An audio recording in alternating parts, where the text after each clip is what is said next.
김민재는 올 시즌이 진짜다. 김민재 레버쿠젠 상대로 평점 7.4 맹활약 터졌다. 미넨부스 레버쿠젠 우승 결정전에서 병모드 보여준 김민재, 바이에른 미넨부스 레버쿠젠. 독일 언론, 키커는 우려했지만 김민재, 바이에른 미넨은 철벽의 모습을 잘 보여줬다. 디펜딩 챔피언 바이어 공사 레버쿠젠을 상대로 단단한 수비력을 재차 과시했다. 미넨은 29일 한국 시간 홈구장인 알리안츠 아레나에서 열린 2024에서 25시즌 독일 분데스리가 5라운드에서 레버쿠젠과 1에서 1로 비겼다. 미넨은 새 시즌 개막 후 연승을 달리며 옛 모습을 찾았고, 레버쿠젠은 지난 시즌 미넨의 12연패를 막으면서 라이벌로 우뚝 섰다. 예상대로 빅매치다운 흐름을 보였고 무승부로 우열을 가리지 못했다.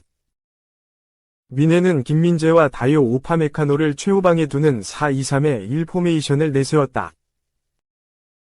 측면 수비에 알폰소 데이비스, 하파엘 게레이로를 더 포백을 구성했다. 중원은 조슈아 키미히, 알렉산다르 파블로비치가 위치했고, 이 선에 세르주 그나브리, 자말 무시알라, 마이클 올리세가 섰다. 최전방은 해리 케인, 골키퍼는 마누엘 노이어였다. 레버쿠젠은 빅터 보니페이스 중심으로 플로리안 비르츠, 마르탱 테리어의 3톱을 꺼냈다. 알렉스 그리말도, 로베르트 안드리이, 그라니트 자카, 제레미 프림평이 이 선을 이뤘다. 수비는 피에로 안카피에, 조나단 타, 에드몽 탑소바가 호흡을 맞췄으며 루카스 흐라데키가 골문을 지키는 3-4-3 전술이었다. 미넨은 이날 69.2% 높은 볼 점유율을 자랑할 정도로 거의 일방적인 흐름을 보여줬다. 무시알라가 공격 전개키로 움직였고, 케인도 자주 밑으로 내려오면서 빌드업에 열중했다. 90분 동안 슈팅만 18차례 시도하면서 레버쿠젠을 코너로 모는 양상이었다. 그때만 2차례 때린 그나브리의 불운 탓에 무승부로 끝났지만 내용은 아주 훌륭했다. 미넨은 전반 7분 무시알라의 첫 슈팅을 시작으로 게레이로, 올리세까지 속도감 있게 몰아쳤다. 레버쿠젠은 뒤로 물러서 차분하게 막아냈고, 날카로운 역습으로 응수했다. 세트피스에서 먼저 골망을 흔들었다. 전반 31분 코너킥이 아크 정면으로 흐르자 안드리기의 중거리포가 몰아치던 미넨을 잠재우는 첫 골로 이어졌다.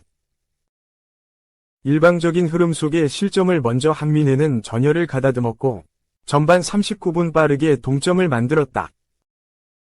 파블로비치가 페널티 박스 바깥에서 시도한 강력한 슈팅이 그대로 빨려 들어갔다. 1에서 1로 전반을 마친 가운데 후반은 더욱 미넨의 페이스로 흘렀다. 그나브리는 후반 4분 케인의 패스를 잘 마무리했는데 골대를 때려 아쉬움을 삼켰다.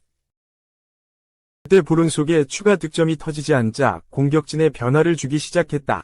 미넨은 킹슬리 코망, 르로이 자네, 콜라드 라이머 등을 투입했다. 미넨은 키미히와 데이비스까지 슈팅에 가세했고, 후반 33분에는 김민재도 유효 슈팅을 만들었는데 흐라데키 골키퍼 정면으로 향했다. 후반 막바지 케인이 고통을 호소하면서 토마스 밀러와 교체된 미넨은 계속 몰아쳤으나 아쉽게도 승리를 챙기지 못했다. 그래도 미넨은 레버쿠젠의 일방적인 흐름을 보여주면서 달라진 면모를 잘 보여줬다. 김민재도 높게 라인을 구축하는 뱅상 콤파니 감독의 지시를 완벽하게 이행했다. 미넨이 거의 반코트처럼 운영했기에 김민재가 특별히 수비에서 땀을 흘릴 필요가 적긴 했어도 지상경합 승리 3회, 공중경합 승리 4회, 태클 2회, 인터셉트 2회 등의 수비 지표를 남겼다. 김민재를 혹평하기 바쁜 키커는 경기 전 불안감을 호소하며 이토 히로키로 주전 센터백을 바꿔야 한다고 했다. 그 이유로 김민재는 패스와 볼 간수 능력이 떨어진다. 실력 좋은 우파메카노에게는 안정적인 파트너가 필요하다. 며 중족골 부상에서 회복한 이토 히로키를 주전으로 써야 한다고 주장했다. 김민재는 이날도 후방에서 빌드업 시작점이 됐고, 102회의 볼터치를 가져가며 92%의 높은 패스 성공률, 91분에 84을 선보였다. 풋목은 7.4점의 높은 평점을 줬고, 소파스코어도 7.1점으로 준수하게 바라봤다. 8-5분 뛰고 3골, 행크의 영웅이 된 오형규, 멀티골 플러스 2경기 연속골의 찬사 물결. 지난 경기에서 멀티골을 터뜨린 오형규가 현지 매체로부터 찬사를 받았다. 행크는 지난 28일 한국 시간 벨기에 행크에 위치한 크리스탈 아레나에서 열린 2024에서 25시즌 벨기에 주필러리그 9라운드에서 메헬렌의 2에서 1승리를 거뒀다. 승점 3점을 추가한 행크는 리그 1위, 승점 22를 유지했다.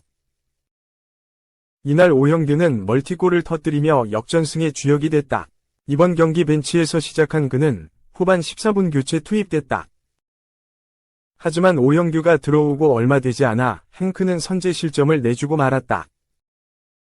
다행히 빠르게 동점골을 넣었다. 주인공은 바로 오형규였다. 오형규는 후반 31분 자신이 얻어낸 페널티킥을 성공시켰다. 여기서 끝이 아니었다. 오형규는 극적인 역전골까지 만들었다. 후반 추가 시간 7분 페널티 박스 안에서 공을 잡은 오형규는 상대 골키퍼의 판단 미스를 놓치지 않았다.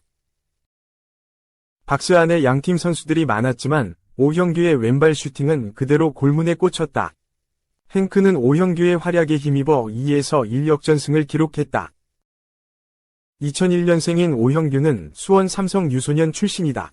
어린 나이에 K리그 무대에서 두각을 나타냈다. 2019년 프로 무대를 밟았고 2020 시즌에는 상주 상무, 현 김천 상무에 입대해 군 문제까지 해결했다. 그리고 2022 시즌 존재감이 폭발했다. K리그 1 36경기를 소화하며 13골 3도움을 올렸다. 또한 2022 국제축구연맹 FIFA 카타르 월드컵 기간 예비 명단에 포함됐다. 경기에 출전할 수는 없었지만 대한민국을 대표하는 선수들과 카타르까지 동행해 훈련을 진행했다. 오형규는 월드컵 이후 본격적으로 유럽 무대 진출설이 돌았다.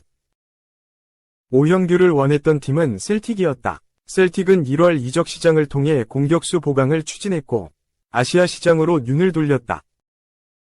처음에는 조규성과 연결됐지만 전북 현대와의 협상 과정이 진전되지 않자 오형규로 목표를 선회했다. 이적은 빠르게 진행됐다. 그리고 마침내 오피셜이 나왔다. 오형규는 지난해 1월 셀틱에 입단하면서 5년 계약을 체결했다. 2022에서 23시즌 도중 합류한 오형규는 곧바로 선발로 뛰지는 못했다. 후르아시 교국가 주전 자리를 꿰차고 있었고 많은 득점을 터뜨리며 셀틱의 핵심 공격수로 자리매김한 상태였다. 오형규는 후반기 스코티시 프리미어십 16경기에 출전했다. 하지만 선발로 뛴 건 3차례에 불과했다. 그럼에도 6골을 터뜨리며 기대감을 줬다. 그렇게 두 번째 시즌이 시작됐다. 엔제 포스테코글루 감독이 떠났고 브랜든 로저스 감독이 부임했다. 양현준, 권혁규가 새로 합류하면서 팀 생활도 더욱 수월해질 것처럼 보였다. 그러나 기대와 달리 지난 시즌에도 좀처럼 출전 기회를 가져가지 못했다. 리그 20경기를 뛰었고 선발 출전은 이번에도 3회였다. 후반기에는 거의 뛰지 못했다. 결국 오형규는 분위기 반전을 위해 벨기에 행크로 향하게 됐다. 계약 기간은 4년이다. 현재 적응기를 보내고 있다. 리그 7경기를 뛰었지만 모두 교체 출전했다. 오형규는 지난 8라운드 덴더를 상대로 대포할 슈팅으로 데뷔골을 신고했다. 그리고 이번 경기에서 멀티골이자 2경기 연속골을 기록하며 상승세를 보여주고 있다. 벨기에 보에볼 뉴스는 행크는 메헬렌을 상대로 승리할 자격이 없는 것 같아 보였다. 그러나 오형규가 영웅이 됐다. 오형규는 덴더를 상대로 데뷔골을 넣었고 이번 경기에서 다시 한번 인상적인 모습을 보여줬다. 지금까지 출전 시간을 모두 합쳐도 85분밖에 되지 않지만 3골을 넣었다. 고 조명했다. 3. 전술적 유연성 더한 콘테의 반전시로 나폴리. 개막전 패배 후 4승 1무 리그 선두. 개막전 0에서 3완패할 때만 해도 지난 시즌의 반복이 예상됐다. 그러나 이후 5경기에서 4승 1무의 놀라운 상승세로 급반전했다. 어느새 이탈리아 세리에 A 선두로 올라섰다. 안토니오 콘테 감독이 나폴리를 선두로 이끌면서 명장의 귀환을 알리고 있다. 전술적 유연성과 선수단을 하나로 묶는 특유의 카리스마가 빛을 내면서 기대 이상의 시즌 초반을 보내고 있다. 나폴리는 31홈에서 열린 2024-25 이탈리아 세리에 A 6라운드 몬차전에서 2에서 0으로 승리했다. 전반 22분 마테오 폴리타노의 선제골 이후 전반 33분 에이스 흐비차 크바라츠엘리아의 추가골을 묶어 완승을 거뒀다. 나폴리는 점유율에선 49에서 51로 팽팽히 맞섰으나 슈팅수 11에서 5등 공격의 효율성에서 앞선 데다 탄탄한 수비까지 자랑하며 무실점 승리를 거뒀다. 이로써 나폴리는 시즌 4승 1무 1패로 승점 13점을 쌓아 유벤투스 3승 3무 승점 12를 제치고 리그 선두로 올라섰다. 뒤이어 밀라노 라이벌 AC 밀란 승점 11과 인터 밀란 승점 11, 이 골득실 차이로 각각 리그 3, 4위에 올라있다. 콘테 감독이 지휘봉을 잡고 지난 시즌을 10위로 마친 나폴리는 2024-25 시즌 개막전에서 약체로 꼽히는 베로나에 0에서 3으로 완패할 때만 해도 시즌 전망이 암울하기만 했다. 그러나 이후 5경기에서 4승 1무로 거짓말 같은 반전을 이뤄냈다. 김민재, 바이에른 뮌헨가 이끌던 2022-23 시즌 우승의 주역인 크바라츠엘리아 3골과 콘테 감독의 수제자인 영입생 로멜로 루카쿠 2골가 이끄는 공격진이 제 몫을 다하고 있다.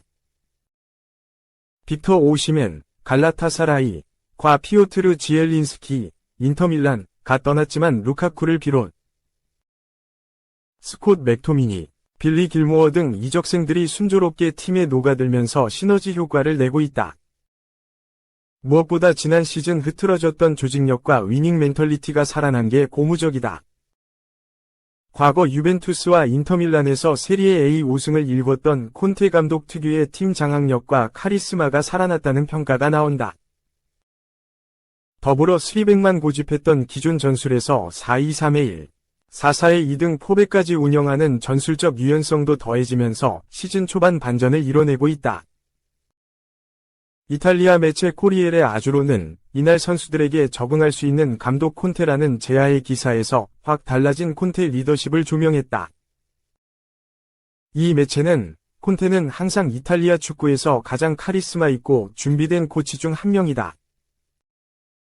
콘테는 강력한 전술적 규율과 3백 중심의 연결된 접근으로 경력을 쌓았으나 오늘날 나폴리 벤치에 있는 그는 다르다. 선수들의 플레이 스타일에 맞게 조정하고 놀라운 전술적 유연성을 보여주는 진화된 감독이 됐다고 평가했다. 이어 팀 공격진의 기술적인 퀄리티와 비전을 최대한 활용할 수 있도록 4-3-3과 4-2-3-1을 도입했다. 특히 4-3-3에서 로보트카와 앙기사의 재능을 살리고 윙어들이 만들어낸 공간에서 루카쿠가 자유롭게 플레이하는 등 전술적 유연성이 돋보인다고 설명했다. 선수들의 투지와 희생, 헌신을 강조하는 것으로 유명한 콘테 감독이 팀퍼스트 기치 속의 팀을 하나로 단단히 묶어내며 전술적으로도 유연한 팀으로 만들었다는 칭찬이 이어졌다. 우승을 바랐던 토트넘에서 실패한 뒤 공백기를 거쳐 지난 시즌 나폴리에 부임해 10위로 시즌을 마칠 때만 해도 그의 전성기는 끝난 것처럼 여겨졌다. 비록 아직 시즌 초반이지만 콘테 감독은 지난 시즌과는 확실히 달라진 나폴리의 모습을 보여주고 있다. 건재와 진화를 함께 보여준 콘테 감독이 시즌 마지막까지 웃을 수 있을지 지켜볼 일이다.